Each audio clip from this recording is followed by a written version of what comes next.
There is a king in the Old Testament whose record is so dark that the Bible says he did more evil than all the nations God had destroyed before Israel arrived in the land. He sacrificed his own son in fire. He filled Jerusalem with innocent blood from one end to the other. He practiced sorcery, consulted mediums, worshipped the host of heaven, and rebuilt every pagan altar his father Hezekiah had torn down. He placed a carved idol in the temple of God himself. And according to ancient tradition, it was Manasseh who had the prophet Isaiah sawn in two inside a hollow log. This is not a peripheral character. He reigned for 55 years, the longest reign of any king of Judah. His legacy was so catastrophic that when the Babylonian exile finally came, decades after his death, the prophet said it was because of Manasseh. His evil outlasted his life. And then, at the end of the story, something happened that no one could have predicted.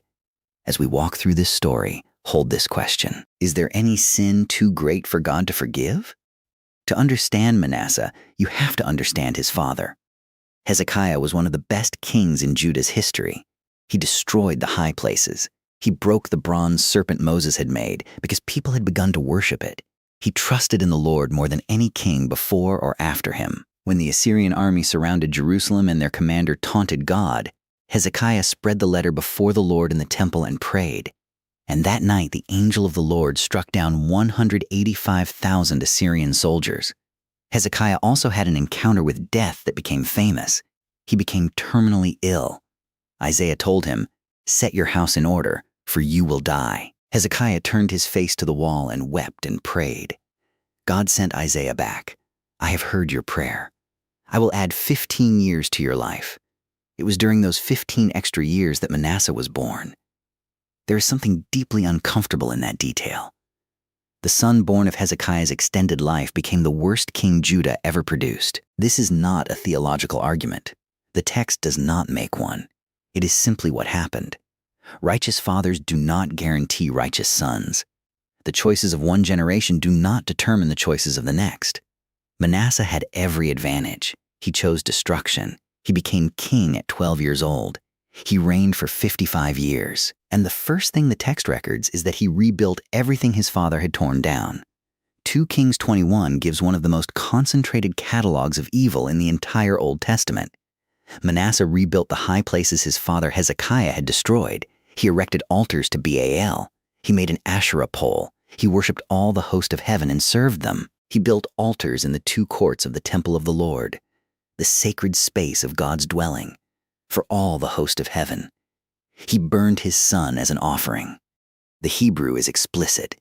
He passed his son through fire to Molech, the god who demanded child sacrifice in the valley of Hinnom. This is not a metaphor. A child was burned alive. He practiced fortune-telling and omens and sorcery. He dealt with mediums and necromancers. He did much evil in the sight of the Lord to provoke him to anger. The list is exhaustive, deliberate, and reads like a man who had made a thorough project of opposing everything God had commanded. Then comes the verse that defines his legacy above all others. He set the carved image of Asherah that he had made in the house of God, in the temple Solomon had built, where God had said, "In this house and in Jerusalem, which I have chosen out of all the tribes of Israel, I will put my name forever." The idol of a Canaanite fertility goddess placed in the most sacred space in Israel. A deliberate desecration. The text says that Manasseh led Judah and the inhabitants of Jerusalem astray, to do more evil than the nations whom God had destroyed before the people of Israel. This is the darkest possible comparison.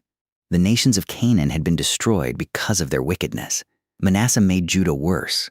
God spoke through prophets. Because Manasseh has done these things and has done evil greater than all that the Amorites did who were before him, and has made Judah also to sin with his idols. Therefore thus says the Lord, I am bringing upon Jerusalem and Judah such disaster that the ears of everyone who hears of it will tingle. I will wipe Jerusalem as one wipes a dish, wiping it and turning it upside down. The language is catastrophic. The exile is announced decades before it comes. The reason given will be Manasseh. 2 Kings 21:16 adds one more charge. Manasseh shed very much innocent blood till he had filled Jerusalem from one end to the other. This is not a vague reference. Ancient Jewish tradition, preserved in sources like the Lives of the Prophets and the Talmud, identifies Isaiah specifically among the innocent who died under Manasseh. Isaiah had been the greatest prophet of the pre-exilic era. He had counseled Hezekiah through the Assyrian crisis. He had received the vision that opened the book that bears his name. In the year King Uzziah died, I saw the Lord seated on the throne. He had written of a suffering servant who would be pierced for our transgressions, crushed for our iniquities. Centuries later, the New Testament would quote Isaiah more than any other Old Testament book.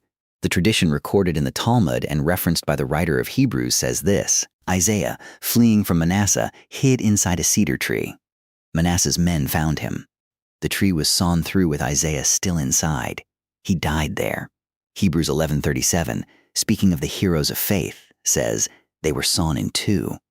The early church understood this as a reference to Isaiah, the prophet who had seen the Lord on the throne, who had written the greatest messianic prophecies in the Hebrew Bible, died inside a hollow log by the order of a king who had turned Jerusalem into a slaughterhouse. The writer of Hebrews, in chapter 11, lists the heroes of faith: Abel, Enoch, Noah, Abraham, Moses. And then, near the end, the list shifts into those who suffered. They were tortured, they were mocked, they were chained and imprisoned. They were stoned, they were sawn in two, they were killed with the sword. They went about in sheepskins and goatskins, destitute, afflicted, mistreated, of whom the world was not worthy. Isaiah, tradition says, is among them, the man who saw the seraphim and heard, "Holy, holy, holy," who wrote that the Lord's arm was not too short to save. He died inside a cedar tree, and the world was not worthy of him. This is what unchecked evil produces. It does not just sin against God. It destroys the voices that speak for God. It silences the people through whom God speaks. Manasseh did not just worship idols. He murdered the one who had told Judah the truth about God for decades. And then something happened. 2 Chronicles 33, the parallel account of Manasseh's reign, contains material that 2 Kings does not. After recording his evil in full, Chronicles adds, "The Lord spoke to Manasseh and to his people, but they paid no attention. Therefore the Lord brought upon them the commanders of the army of the king of Assyria, who captured Manasseh with hooks and bound him with chains of bronze and brought him to Babylon." Manasseh, the most powerful man in Judah, the king who had filled Jerusalem with innocent blood, was led away in chains. Hooks through the lip or the nose, the Assyrian method of parading conquered kings. The man who had sacrificed his son to a foreign god now faced the full weight of temporal judgment. And then, in one of the most unexpected turns in the entire Old Testament, 2 Chronicles 33:1-1-3.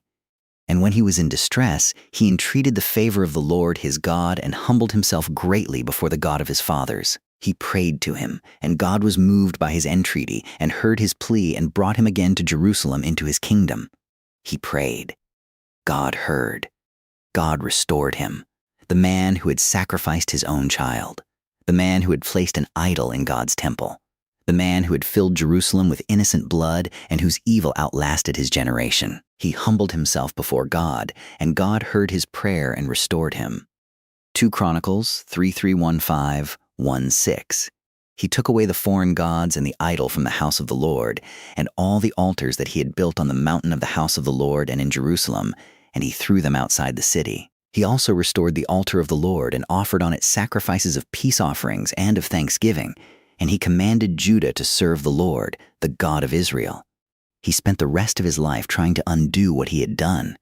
But some things, once done, cannot be undone. His son Amon succeeded him and immediately reversed all his father's late repentance. He worshipped the idols Manasseh had put away. He did not humble himself before God as his father had. He was assassinated after 2 years. And when the exile finally came, when Nebuchadnezzar destroyed Jerusalem and burned the temple and led the people away in chains, the prophet still named Manasseh as the cause. Jeremiah 15:4. "I will make them a horror to all the kingdoms of the earth because of what Manasseh the son of Hezekiah, king of Judah, did in Jerusalem." Repentance changes the destiny of the individual. It does not always undo the consequences for others. Manasseh was forgiven, but the wounds he inflicted on a nation did not fully heal in his lifetime or in the lifetime of the generation that followed. This is one of the hardest truths in the Bible. God's forgiveness is real and complete. The forgiven person stands before God as if they had never sinned. The blood of Christ covers everything. But the effects of sin in the world, the wounds in other people, the structural damage to communities and nations, these have their own trajectory. The grace of God does not automatically erase the temporal consequences of decades of evil. Manasseh was forgiven. Isaiah was still dead. The children sacrificed in the valley of Hinnom were still gone. The broken altars were rebuilt. The people he had led astray were still astray. Manasseh is simultaneously one of the most disturbing and one of the most significant figures in the Old Testament. He is disturbing because he shows what human beings are capable of when they turn away from God completely. Not gradually, not partially, comprehensively. He did not drift. He chose systematically to oppose everything God had established. He is significant because his story does not end with his evil. The God who watched Manasseh sacrifice his son, desecrate the temple, fill Jerusalem with innocent blood, and murder the prophet Isaiah. That God was still there when Manasseh hit the bottom of a Babylonian prison and prayed. And God answered. This does not mean that evil has no consequences. It means that the mercy of God is wider than the worst thing any human being has ever done. If Manasseh can pray from chains and be heard, then no one reading this has done anything that places them beyond the reach of that same mercy. The evil was real. The consequences were real. The repentance was real. The forgiveness was real. The question the story of Manasseh leaves with every reader is not whether God can forgive the worst. He can. The question is whether you will turn to him before the chains come, or whether, like Manasseh, it will take captivity to teach you what you could not learn in freedom.